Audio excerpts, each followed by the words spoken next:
저는 한국교회 이 성장주의가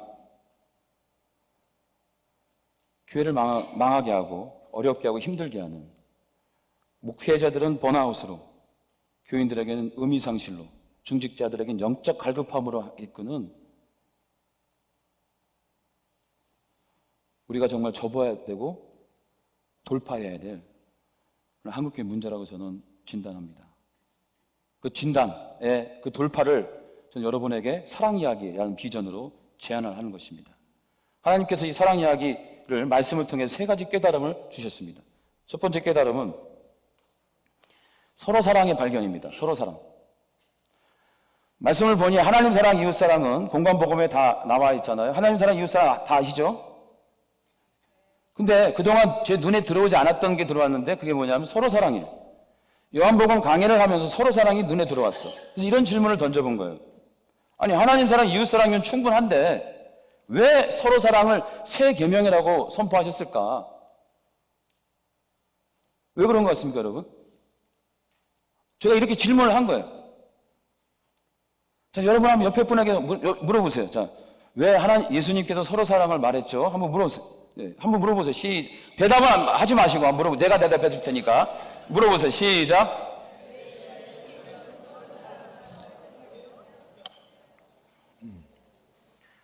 아니, 하나님 사랑, 이웃 사랑이면 충분한데 아가페 사랑, 하나님 아가페 사랑, 이웃 아가페 사랑, 이것도 충분한데 왜 서로 아가페 사랑을 세 계명으로 선포했을까?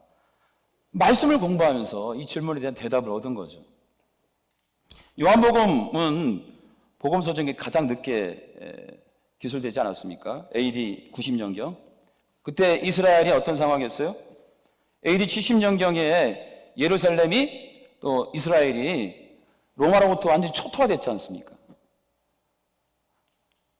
마사다 요새 이거 이야기 아시잖아요. 저도 성기순례 가서 마사다 요새 봤더니 정말 처절하게 로마의 항전 960명이 자살을 하면서까지, 그러니까 얼마나 그 이스라엘 그 좁은 땅, 이스라엘 땅 좁습니다.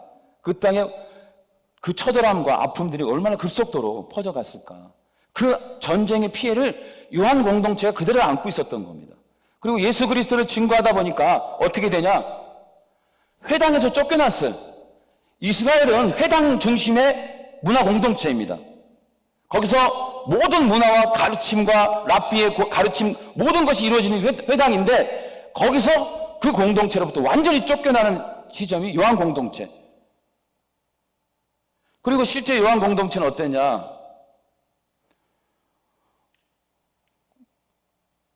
주인도 있었고 노예도 있었고 유대인도 있었고 헬라인도 있었고 사마리안도 있었고 여자와 어린아이, 노인들, 다양한 민족, 다양한 계급, 다양한 계층이 모여서 공동체를 이뤘으니 얼마나 갈등이 있었겠습니까? 거기다 전쟁 피해, 회당에 쫓겨난 어떤 배척의 마음, 그 상처, 교회 안에서의 갈등, 내부적 갈등.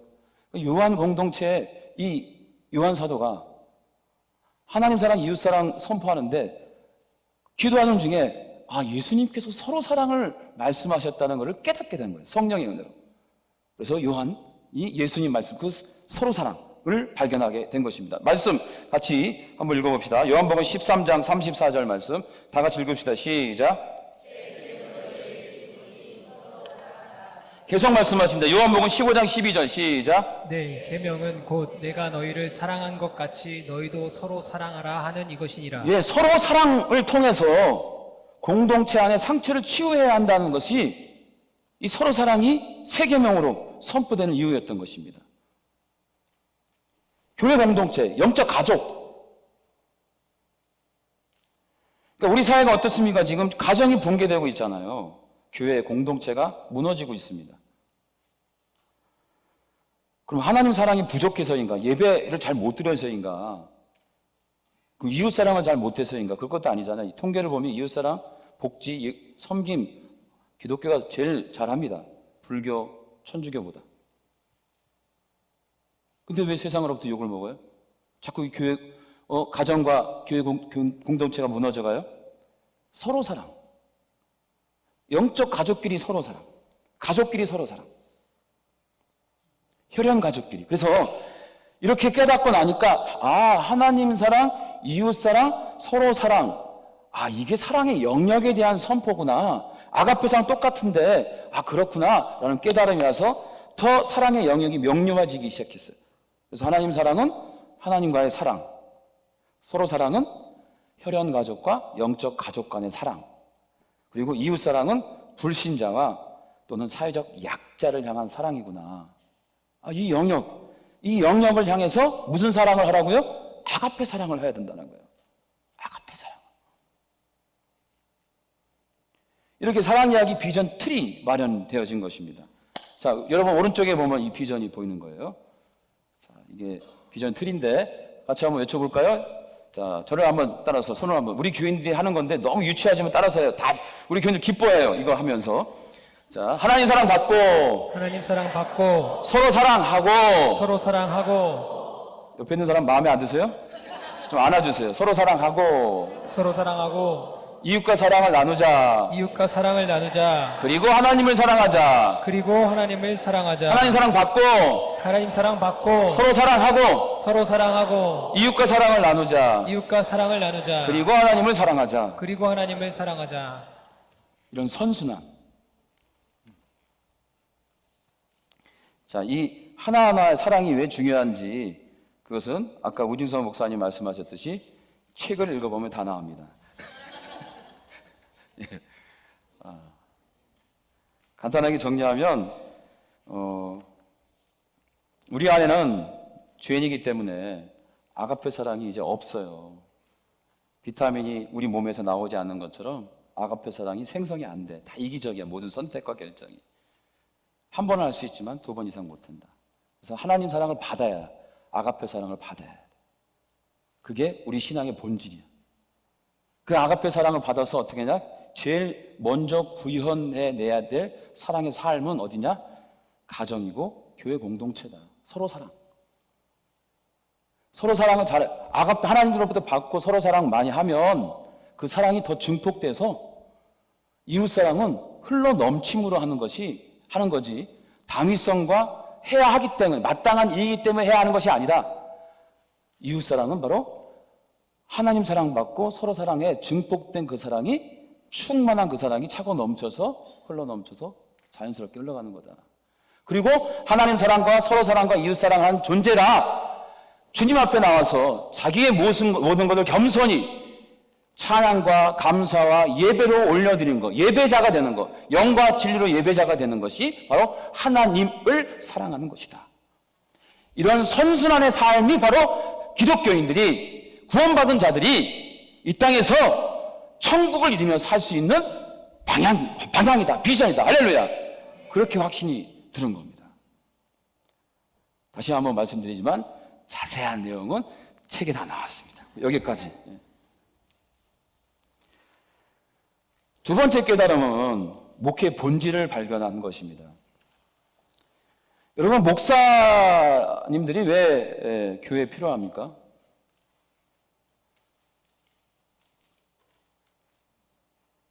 왜 목사님들이 교회에 있어야 돼요? 목사님 없는 회중교회도 있잖아요. 그렇죠? 목사님들이 왜 교회에 꼭 필요합니까? 자, 목사님들한테 여쭤보세요. 자, 우리 성도님들 계시죠? 장로님들, 목사님들이 왜 필요할까요?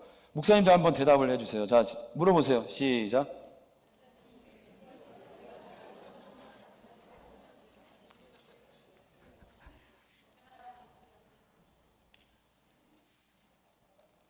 목사님들이 왜 필요한가? 하나님께서 왜 이 목사라는 직제를 만드셨을까? 교회 관리 잘하라고?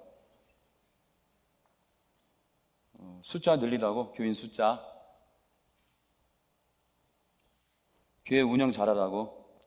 그래가지고 흑자 남겨서 어쩌라고?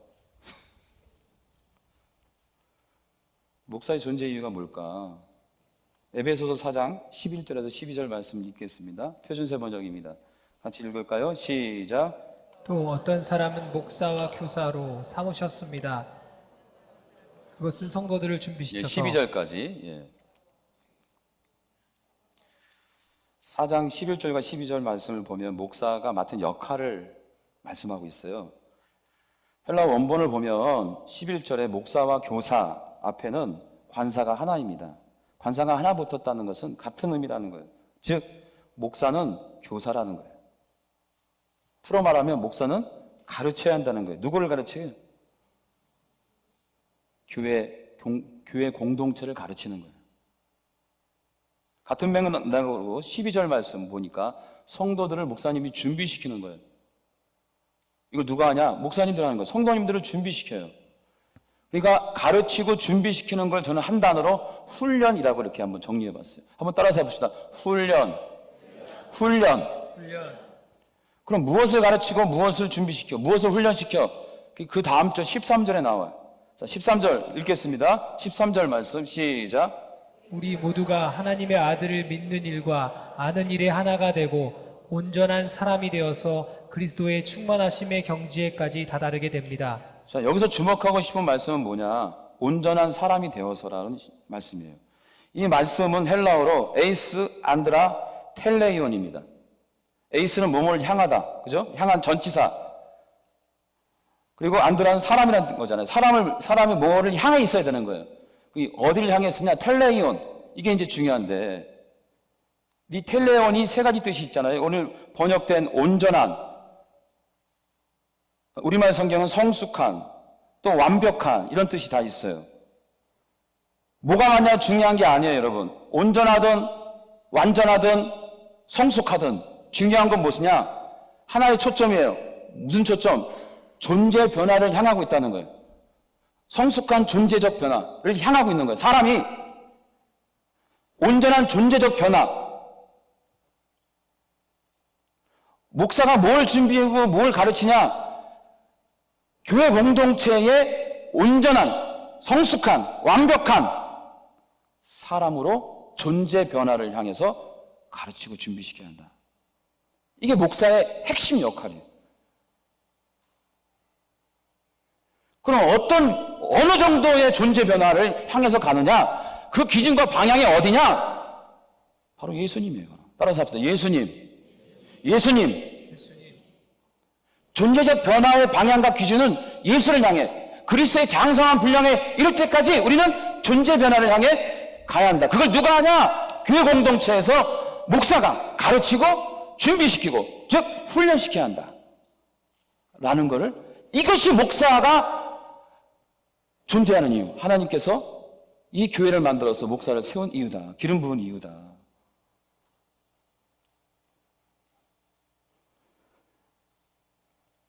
이 깨달음이 제 마음속에 있어서, 그걸 이제 어떻게, 그러면 이제 그 다음에 뭐가 나와요? 그러면 어떻게? 한번 따라서 합시다. 어떻게 예수를 향한 존재 변화를 해나갈 것입니까? 제자훈련? 프로그램이 중요해요? 그렇지 않더라고요. 말씀을 공부하니까 그 방법, 어떻게 사랑의 존재, 예수를 닮은 사랑의 존재적 변화, 예수를 향한 존재적 변화를 어떻게 이루는지도 다 말씀하셨어요. 세 가지를 제가 깨달았습니다. 방법이에요.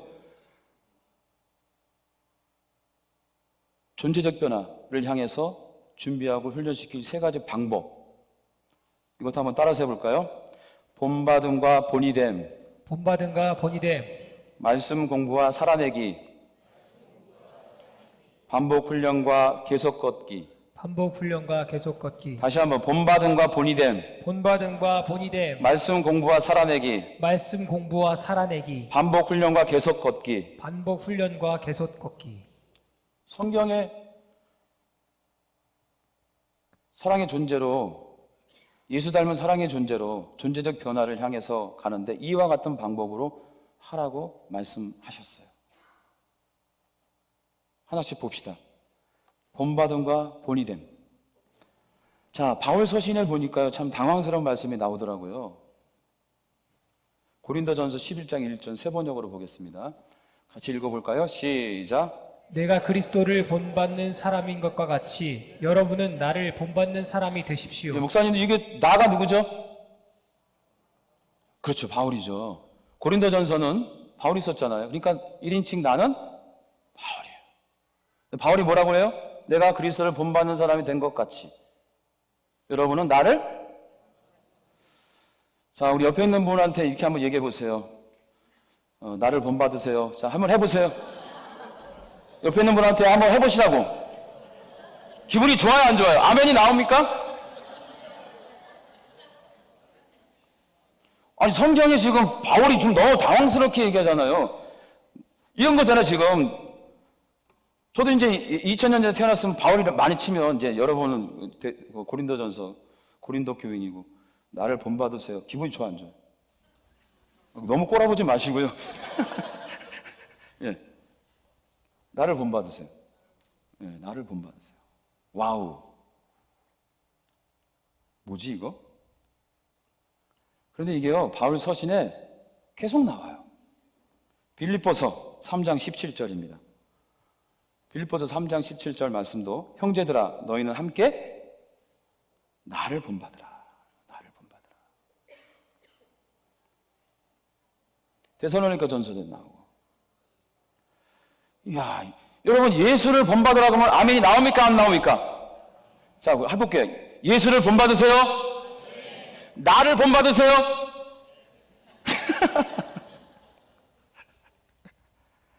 그러면 이게 잘못된 기록인가? 잘못 번역한 건가? 아니잖아요, 성경. 그러면 바울이 완벽한 사람이에요? 아까 퍼펙트, 텔레이온, 그걸 향해서 가는 건데 바울이 그 정도까지 그리스도의 장성한 분량이 이르렀어요? 예수처럼 됐어요? 바울도 엄청 화 잘 내는 사람이더만 보니까. 에? 아시잖아요, 목사님들. 마가 좀 실수했다고 그냥 확 내쳐버리잖아요. 너 오지 마. 끝. 너 사임해. 담임 목사님, 너 사임해. 가. 이런 거 아닙니까? 그죠? 그리고 바울이 시골에서 그냥 아무런 존재감 없이 살고 있는데 누가 끌어줬어요? 바나바가 끌어줬잖아요. 은인 아닙니까? 은인. 근데 바나바 어떻게 했어요? 니 잘났다, 나 잘났다 하면서 싸웠잖아, 대판 바나바하고. 나랑 비슷한데? 성정이 같아요. 그런데 왜 하나님은 바울이 이 기록을 곳곳에 쓰도록 허락을 하셨을까? 하나님 허락 때문에 기록된 것인데 이 본문을 보면서 제가 깨달은 거예요. 뭘 깨달았냐? 아, 이게 기독교 교육 방법의 핵심이구나.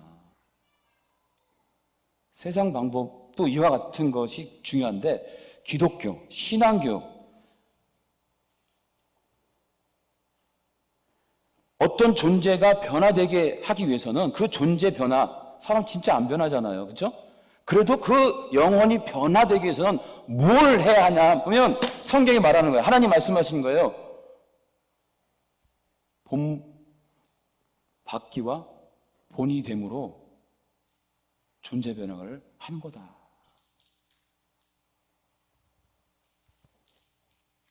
예수 닮은 사랑의 존재를 세우기 위한 교육 방법 뭐냐? 본받음과 본이 됨. 그래서 바울이 내가 예수를 잘 닮아가고 있으니까 여러분은 나를 본받으세요 라고는 말씀을 하는 거예요. 당당하게. 그게 하나님이 허락한 방법이야. 그러니까 교회가 추구해야 될 가장 훈련의 방법은 뭐냐? 본받음과 본이 됨으로 배우고 가르치고 흘려보내고, 그리고 또 하나님은 이 본받는 순서를 또 중요하게 여겼어요. 그래서 말씀하십니다. 데살로니가 전서 1장 6절에도 8절입니다. 이건 말씀도 읽어봐요. 데살로니가 전서 1장 6절에도 8절 시작. 그러므로 너희가 마게도냐와 아가야에 있는 모든 믿는 자의 본이 되었느니라. 주의 말씀이 너희에게로부터 마게도냐와 자, 아가야에 6절 말씀에 보면 너희는 우리와 주를 본받는 자가 되었으니, 우리와 주를 본받는 자, 여기도 같은 맥락이거든요. 주를 본받고 우리를 본받으라고 말씀하지 않고 먼저 우리를 본받으라. 이것은 헬라어는 앞에 것을 강조하는 거예요. 그러니까 데살로니가 교인들한테 우리, 그 안에는 바울 자신이 있고 리더십들이 있는 거죠. 나를 본받으라는 거죠. 그리고 어떻게 해요? 마게도냐와 아가야에 있는 모든 믿는 자들의 본이 되어라. 그러니까 지금 바울 본받고 지역을 수원으로 하면 수원 망포동에 있는 사람들이, 그리스도인들이 너희들 때문에 본받고, 그리고 그 사람들이 어떻게, 그 믿는 사람들이 경기도 지역, 이 한반도 열방을 향해서 그 믿음의 본이 흘러가야 한다는 거예요. 그래서 너희 믿음의 소문이 어떻게? 믿음의 소문이 8절 각 처로 세상으로 퍼져나가요. 어떻게? 바울을 통해 배우고, 그리고 교인인 데살로니가 교인들은 마게도냐와 아가야에 흘려보내고, 그 마게도냐 아가야에 있는 믿음의 사람들이 어디로 가요? 세상을 향해. 한번 보여줘요. 도표를 보여주세요. 예수에게서 바울로, 바울에게서 데살로니가 교인으로, 데살로니가 교인에게서 마게도냐로, 마게도냐 아가에서 세상으로 흘러가는 거예요. 근데 이 연결고리가 뭐냐? 연결고리 따라서 합시다. 본받음과 본이됨. 본받음과 본이됨. 본받음과 본이됨. 본받음과 본이됨. 이걸로 흘러가는 거예요.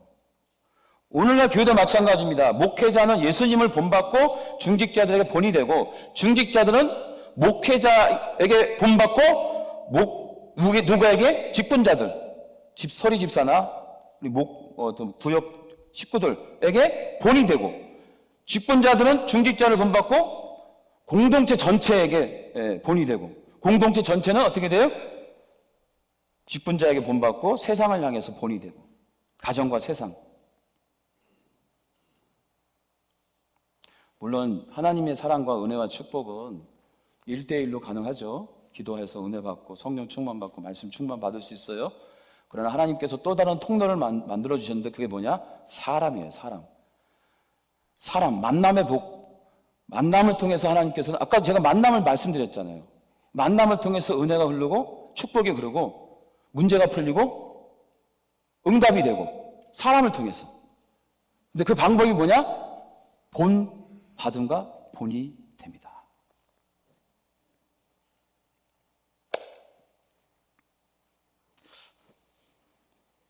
자, 그 시작점이 어디냐 하면 바로 담임 목사입니다. 담임 목사. 담임 목사부터 예수를 본받아야 하는 거예요. 그리고 교인에게 본이 되어야 하는 것입니다. 그래야 교인들이 변해요. 설교를 듣는다고 변하지 않더라고. 옳은 말, 마땅한 말을 한다고 변하지 않더라고. 신방을 많이 했다고 변하지 않더라고.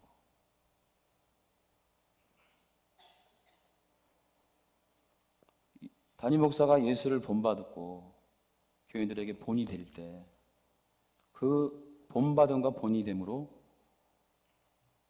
하나님의 은혜와 축복과 존재 변화가 흘러간다. 근데 여러분, 너무 담임 목사님의 또 그렇게 책임을 또 다 전가하면 안 돼. 우리 담임 목사님 때문에 내가 안 변하는 거야. 내가 이런 이 모양 있고는 우리 담임 목사님 때문이야. 라고 이렇게 하면 또 안 된다는 거예요, 여러분. 뭐라 그랬어요? 흐름이라고 그랬잖아요, 흐름. 연결고리가 있다는 거예요. 본받음과 본이됨. 중직자에서 직분자로, 직분자에서 성도들, 성도들에게 세상으로 이렇게 흘러간다. 그 중간에 본받음과 본이됨이 있는 거예요. 그럼 어떻게 돼? 여러분, 수돗물을 우리가 먹기 위해서는 수도관이 막히면 어떻게 해요? 수돗물이 나와야 안 나와요? 시작점에서도 문제가 있으면 안 나오지만 중간에도 문제가 있으면 나와야 안 나와요? 여러분, 혈관 다 깨끗하죠? 피 잘 통하니까 지금 살아있는 거예요. 그렇죠? 혈관이 막히면 어떻게 돼요? 뭐 죽지 어떻게 돼. 그러니까 시작점도 문제고 끝도 문제지만 중간도 문제가 된다. 이게 관은 흐름 뻥 뚫려야 되는 거예요. 목사님에게서부터 중직자에게, 중직자에게서부터 직분자에게, 직분자에게서 성도들, 성도들에게서 가정, 가정에서 세상으로. 이게 뻥 뚫려야 하나님 은혜와 사랑, 그 능력과 축복이 온전하게 흘러가서 우리의 존재적 변화가 일어나는 거예요. 다시 한번 말씀드립니다. 본받음과 본이됨, 이것이 저는 한국교회가 회복해야 될 영성이다. 이 사랑의 목회 비전에 희망을 두는 이유가 바로 여기에 있다. 저는 그렇게 확신을 합니다. 그래서 여러분에게 질문합니다. 여러분은 무엇을 본받고 누구에게 본이 되고 있습니까?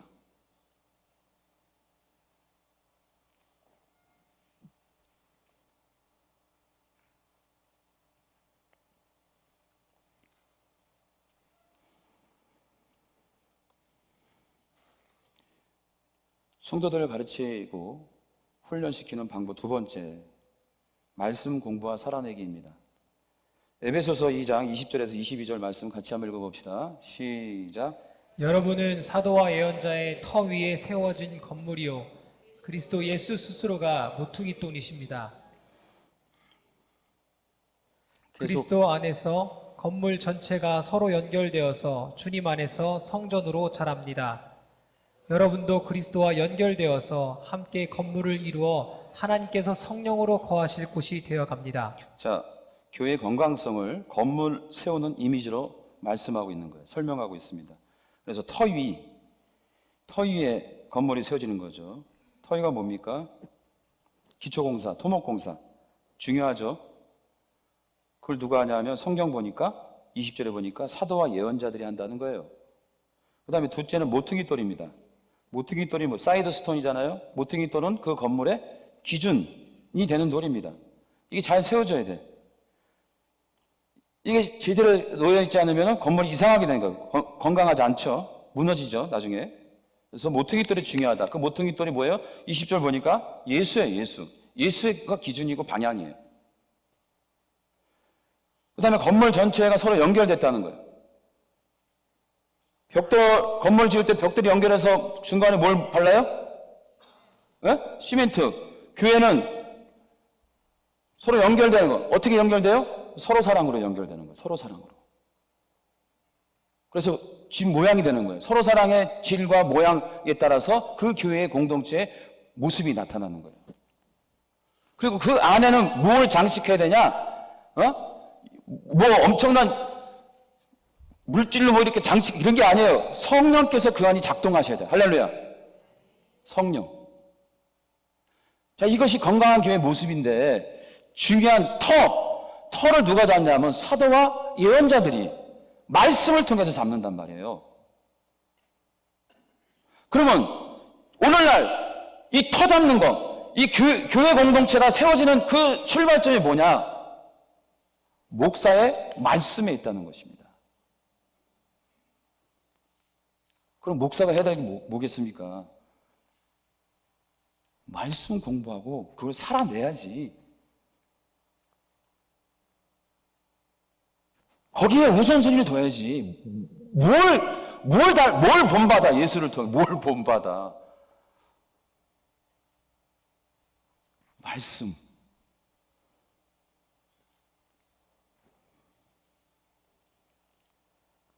목사의 최우선순위는 말씀 공부하고 그걸 살아내는 거예요. 부끄럽지만 첫 단독 목회 시절 아까도 말한 것처럼 나의 관심사는 어떻게 하면 교인들을 감동시켜서 교회 성장으로 이렇게 동기부여할까. 이게 주 질문이고 제 목회의 모든 선택의 기준이었어요. 근데 지금은 아니에요. 지금은 뭐예요? 목사의 말씀으로 터가 잡혀지는 거니 어떻게 하면 단독자로서, 목사로서 아니라 설교하기 위해서 준비하는 게 아니라 단독자로서 내가 말씀을 읽고 공부하고 증거하고 살아낼지를 늘 질문을 해야 돼요. 여러분, 교인들이 목사의 성경 해석이 쌈박한 걸 원할까요? 물론 원하더라고. 원하는데 그거 듣고 변하냐고? 아니에요. 목사의 마음속의 진정성은 본인이 살아나야지. 그 말씀을 살아내야지. 여러분, 이렇게 사니까 내가 기뻐요. 여러분, 내가 이렇게 사니까 너무 행복해요. 여러분, 같이 이렇게 한번 살아봐요. 할렐루야! 이 마음이 전달되는 거 아니에요? 이거 뭘로? 말씀 공부하고 살아내는 거예요.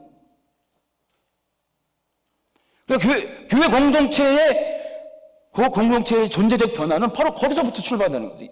사도들, 예언자들의 터닫기. 오늘날 목사들의 터닫기. 그 터가 뭐냐? 말씀 공부와 살아내기.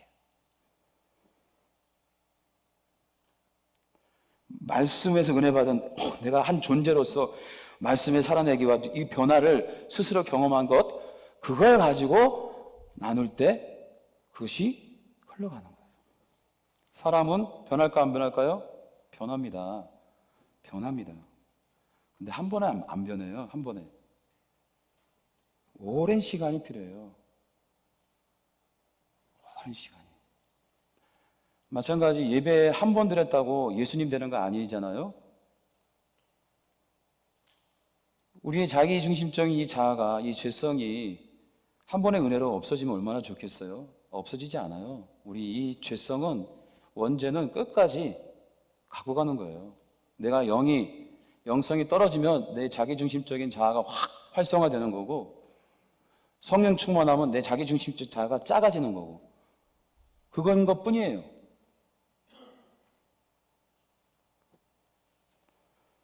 그래서 중요한 게 뭐냐? 예수 닮기 위해서, 사랑의 존재가 되기 위해서, 존재적 변화를 하기 위해 반복 훈련과 계속 걷기예요. 그 방법밖에 없습니다. 멈추지 않고. 그게 성경에 나와 있습니다. 히브리어, 헬라어로 다 이렇게 나와 있어요. 히브리어는 할라크고 헬라어는 페리파테오. 한번 따라서 합시다. 할라크, 페리파테오, 할라크, 페리파테오. 구약을 먼저 봐요. 히브리어. 창세기 5장 22절 보면 에녹이 어떻게 하나님과 워크 걷는 거예요. 할라크. 걷는 거예요, 여러분. 계속 걷기예요. 창세기 6장 9절 보면 에녹도, 노아도 마찬가지죠. 노아도 하나님과 어떻게 해요? 걷는 거예요. 할라크. 여러분, 노아와 에녹 하나님 기뻐하시잖아요. 그렇죠?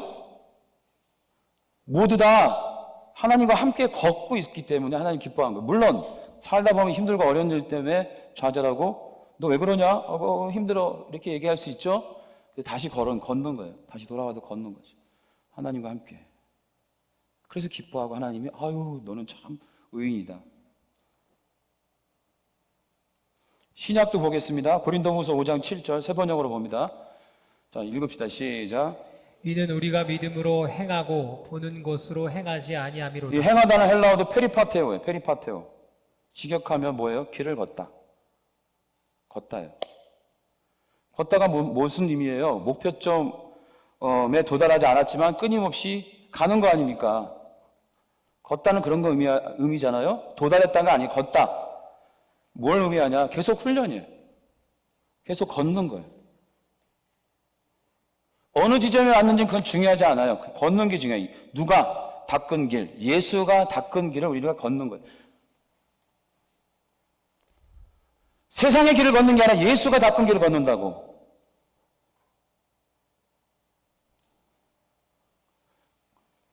길은 예수님이 만들고 걷는 건 우리의 몫이에요.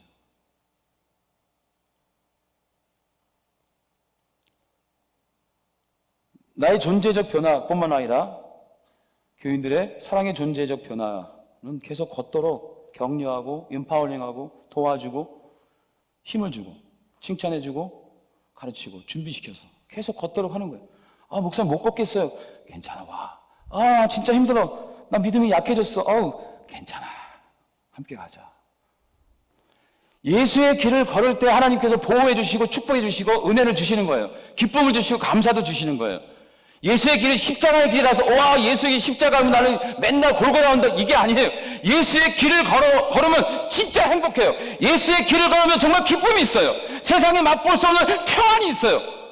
그 길을 걷는 거예요. 우리는 그럴 때 하나님이 예수님이 작동하시고 역사하시고 축복해 주시는 거지. 예수의 길도 걷지 않는데 세상의 길을 걷고 있는데 어떻게 하나님께서 축복해 주고 다시 일어설 수 있도록 해준단 말입니까?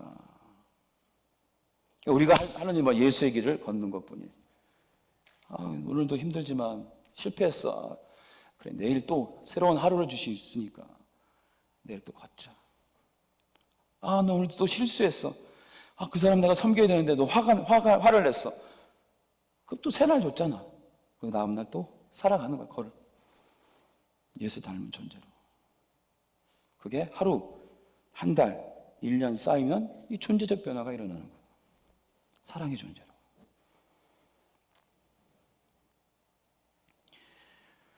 그래서 질문합니다, 여러분. 여러분은 지금 어느 길을 걷고 있습니까? 예수의 길을 걷습니까? 세상의 길을 걷습니까?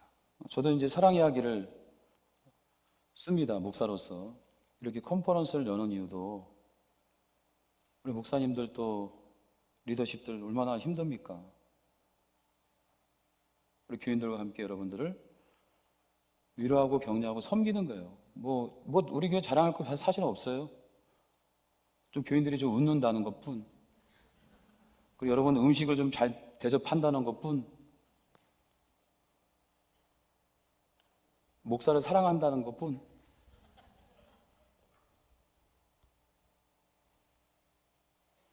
그래서 여러분들 컨퍼런스 통해서 위로하고 격려하고 약간의 자극.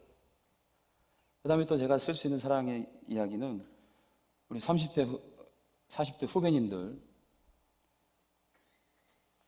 배울 수 있도록 희망 목회 네트워크를 만들어서 말씀, 그래서 신약과 구약, 설교 구현, 코칭, 상담, 또 이제 비폭력 대화 이런 걸 또 추가해서 후배님들이 성장주의가 아닌 정말 말씀으로 그리고 본인들이 해석하고 고백하고 감동받고 깨닫고 은혜 받은 그 목회 철학을 세워서 갈 수 있도록 서포팅해주는 네트워킹을 만들어주는 것. 또 하나는 우리가 지금 한국교회가 교회 학교가 문제잖아요. 지방에는 전도사님 구하기도 어렵고. 그럼 누가 그러면 열정적으로 하냐? 교회 인재를 썩히고 있어요. 사모님들 얼마나 인재인데. 기독교 교육도 하시고 유아 교육도 하시고 그 사모님들 통해서 한번 교회 학교를 살려보자. 그래서 GPS를 사모님들 한 20분 정도 모셔서 1박 2일 섬기면서 우리 교회 GPS가 좋은 부모 학교입니다. 교회 학교 운동, 살리기 운동에 역할을 할 수 있지 않을까 싶어서 그것도 흘려보내는 거죠. 우리가 7년 동안 쌓아온 거거든요.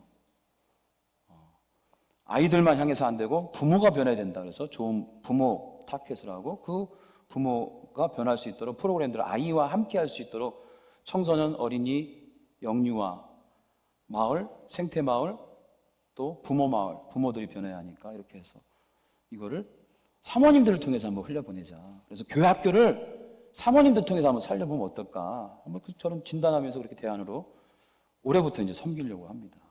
매년. 이런 운동, 이런 마음이 전 사랑 이야기 쓰니까 생기는 것 같아요.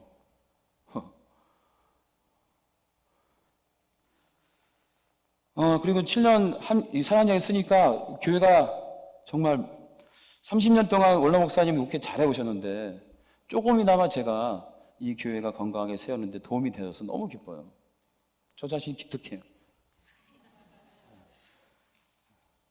아휴, 참 애썼다.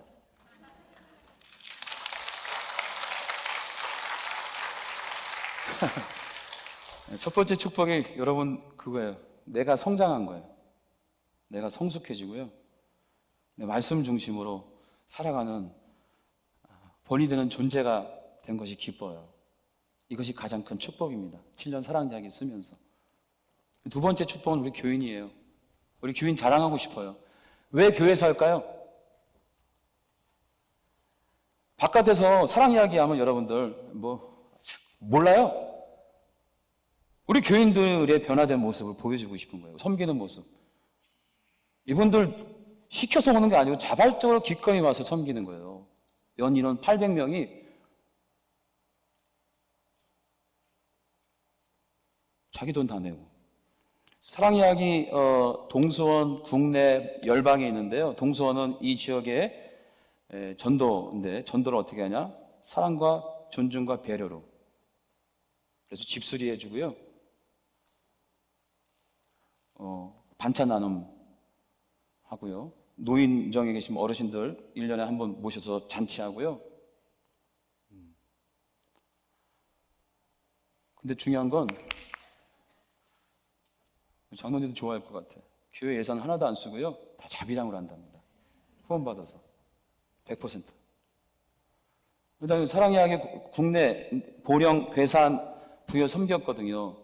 처음에 120명에 150명 갔어요. 첫 해. 근데 지금은 701명이 가요. 작년에. 근데 중요한 건 또 뭐냐? 장로님들 자비량으로 해요. 교회 예산 하나도 안 쓰고 1년에 한 4천 정도 쓰는 것 같은데 다.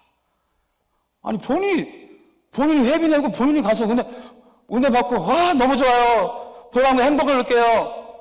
내년 또 갈 거예요. 그게 쌓여가지고 첫 해 150명 갔는데 지금 700명이 넘게 가고 있습니다. 열방도 마찬가지. 열방 한 지금 7개 나라 뭐 더블로에서 가기도 한데 장로님들 자비량이에요. 나 그게 너무 자랑스러워요. 우리 교인들 좀 자랑하면 안 될까요? 교인들 한번 박수 한번 쳐줘요.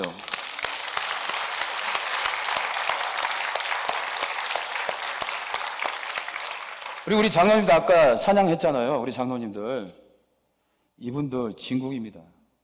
각 현장에서 리딩 리더십이 아니에요. 막 시키고 이런 게 아니라 서번트 리더십의 본복이에요. 본이됨과 본받기와 본이됨이 중심에 우리 장로님들이 서 계세요. 각 사회 현장에서. 우리 교회가 매주 1,000명 이상, 아이들까지 1,000명 이상 식사를 하는데 우리 자매님들 집에서 가족이 몇 분이세요? 2명? 3명? 가족 5이에요? 아유, 삶과 조율을 표합니다. 매번 식사 준비하려면 힘들겠다. 그치? 힘드시죠? 네, 자매님들이 힘들어요. 근데 1,000명 준비하려면 어떨까?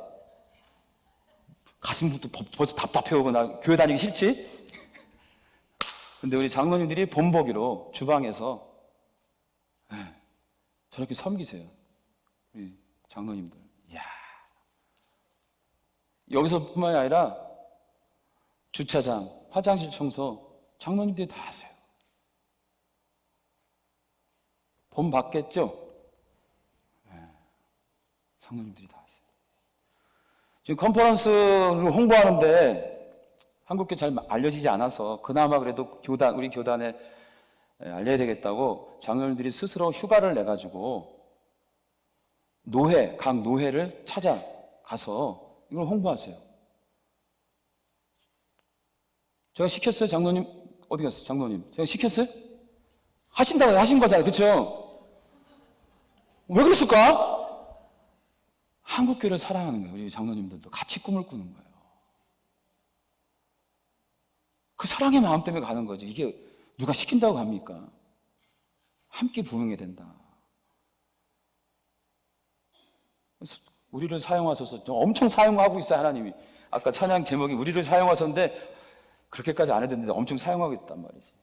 그리고 우리 교회 또 하나의 장로님들이 본이 되는 게 뭐냐면 당회할 때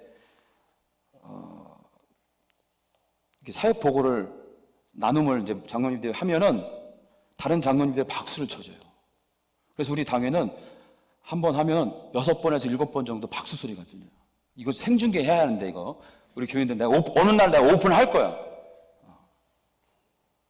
그리고 투표를 어떤 안건이든지 간에 투표를 하지 않아요.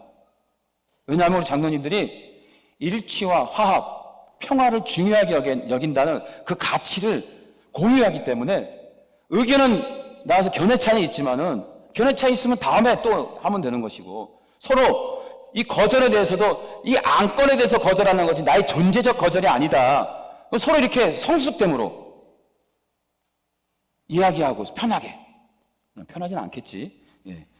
이야기하고 투표를 하지 않아. 일치로 계속 가겠다는 거죠. 이야, 얼마나 대단합니까? 나 예뻐 죽겠어. 아까 내가 들어오기 전에 우리 컨퍼런스 담당 장로님 뽀뽀해줬네, 내가.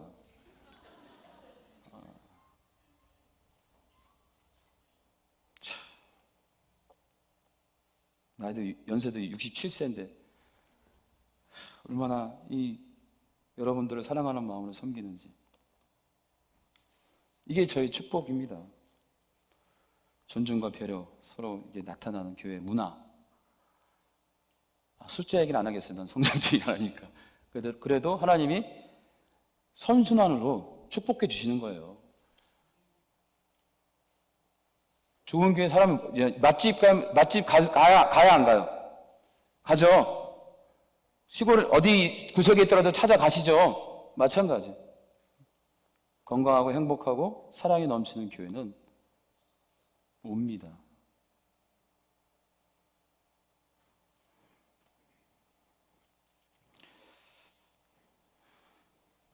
경상도에서는 7년 목회하고서 번아웃 됐습니다. 동수원에서는 7년 목회했는데 제가 힘이 나고 기쁘고 행복해요.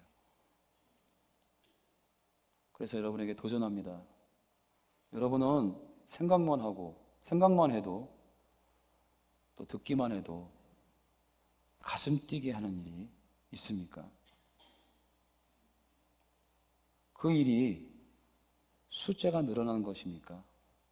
아니면 한 영혼이라도 존재적 변화가 일어나는 그 모습을 보고 가슴이 뛰십니까?